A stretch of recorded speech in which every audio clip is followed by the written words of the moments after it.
If you need to report another user while you're inside a Roblox experience, you can do it directly using the in-game report abuse feature.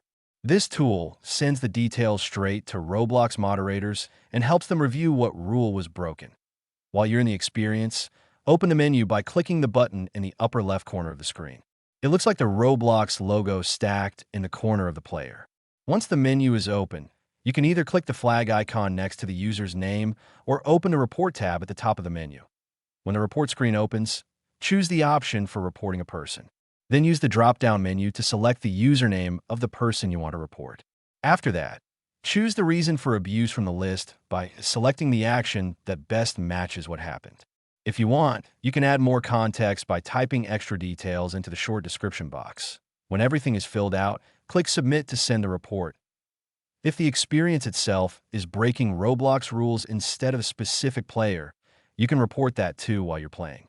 Open the same Report tab, but this time select Experience instead of Player and complete the form to submit your report.